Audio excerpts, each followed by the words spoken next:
Just like Honda, Yamaha is planning to enter the electric scooter market in India, and it is going to do so with a two-pronged strategy: the River Indy-based EC06 and its self-developed Aerox E.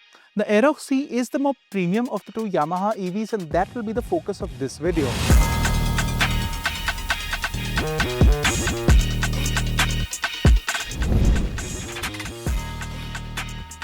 At first glance, there's not much to separate the electric Aerox from its petrol-powered counterpart, at least from the front. But once your eyes make their way to the rear, you'll start noticing the differences. The most prominent change, both visually and mechanically, is the electric powertrain, of which the swing-arm mounted motor finished in blue is clearly visible. To accommodate the 3 kWh battery that's split into two removable packs of 1.5 kWh each and the electric motor, Yamaha made some changes to the rear portion of the Aerox 155's frame. Since you get the two packs, you can also run the Aerox with just one installed, but Yamaha says the performance will be reduced if you ride it like this. You've got a 650 watt charger with the Aerox E, and topping up both batteries from flat to full takes a little over 6 hours. There's also the option of charging them via a separate dock that you can keep at home, but you'll need to pay an additional Rs 18,000 for this apparatus. Thanks to the batteries being located under the seat, boot space on the Aerox E has seen a substantial drop from the petrol version's 24.5 litres to 15 litres over here.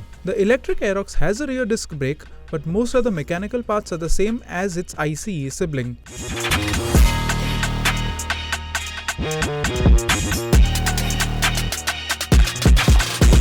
These changes have resulted in a 13 kg weight gain over the petrol Aerox, taking the total to 139 kg. Its wheelbase has also grown by 10 mm, taking the total to 1360 mm.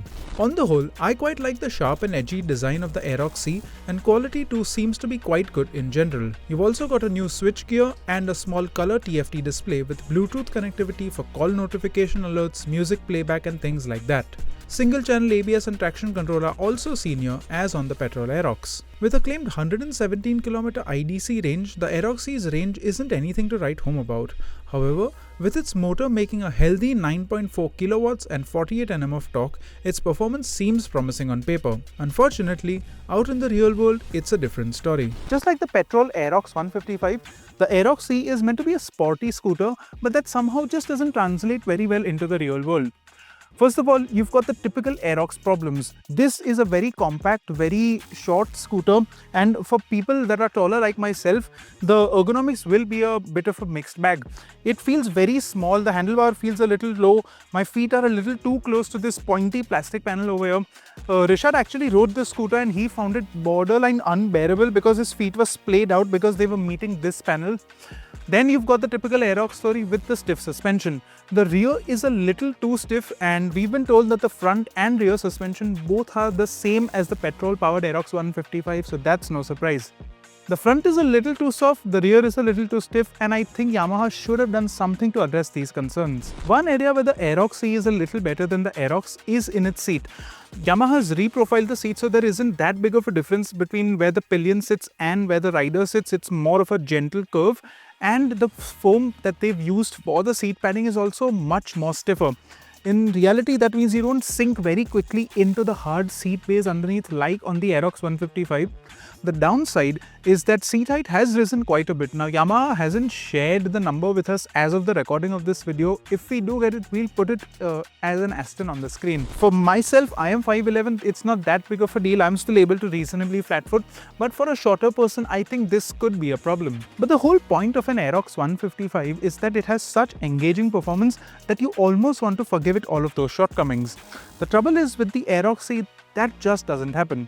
You see, you've got 3 riding modes, Eco, Standard and Power, but none of them I think are really good fit for this sporty scooter. Eco is very dull as you'd expect, and it's only for when you're running out of charge and you really need to find a socket and maximize your distance. Standard feels just about okay, and the biggest letdown for me was the power mode, because power mode feels barely any different to standard. In fact, me and Rishad were riding this scooter 2 up, and on some of the sections it was actually struggling to maintain its speed on an uphill incline section.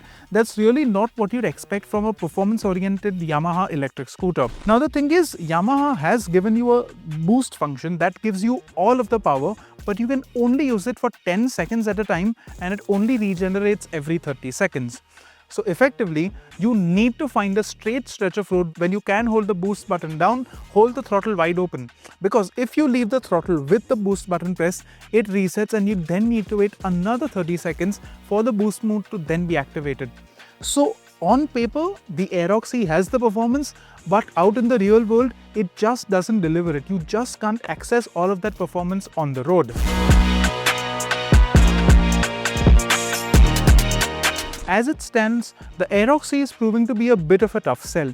You see, the range is nothing to write home about, and the problems on the petrol Aerox 155 like the stiff suspension setup and the cramped ergonomics for lighter riders also persist over here. And then you have the performance, which is there on paper, but it's very hard to use out in the real world. And when you do, it's not for very often. Then you have the price. Yamaha hasn't revealed the price of the Aerox E as of the recording of this video, but we've been told that it's likely to be above the 2 lakh rupee mark ex-showroom. At that price, the Aerox is going to face a serious uphill battle trying to convince customers, and that's even before you factor in the established competition from the heavy hitters in our market.